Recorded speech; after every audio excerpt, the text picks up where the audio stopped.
दिल्ली के दिल में एक साधारण से घर के पीछे एक छिपा हुआ बगीचा था जो किसी और जैसा नहीं था। यह बगीचा सामान्य दृष्टि से अदृश्य था।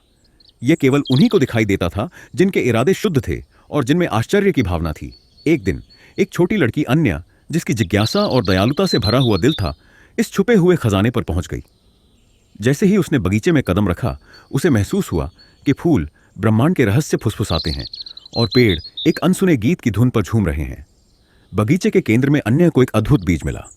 वह बीज एक अद्भुत चमक के साथ चमक रहा था। एक आंतरिक आवाज की दिशा में उसने बीज को बोया और उसे अपनी आशाओं और सपनों के साथ पानी दिया। उसकी हैरानी की बात यह थी कि बीज लगभग तुरंत अंकुरित हुआ और यह एक शानदार पेड़ बन गया जिसमें हर रंग के फल लगते थे। प्रत्येक फल में एक अनूठी शक्ति थी। एक बुद्धि प्रदान कर सकता था, दूसरा घावों को ठीक कर सकता था और एक अन्य दुखी दिलों में खुशी ला सकता था। अन्य को एहसास हुआ कि यह बगीचा एक उपहार था जो जरूरतमंदों के साथ साझा करने के लिए था। उसने पड़ोस के बच्चों को बगीचे में आमंत्रित करना शुरू किया। उन्हें दयालुता, करुणा और असंभव में विश्वास करने की जादू की शिक्षा दी। जब वे मिलकर बगीचे का ख्याल रखते थे तो बाहर की दुनिया भी बदलने लगी और यह एक आशा और उज्ज्वलता से भरी जगह बन गई। इस प्रकार बगीचा फला फूला एक आशा और आश्चर्य का प्रतीक बन गया।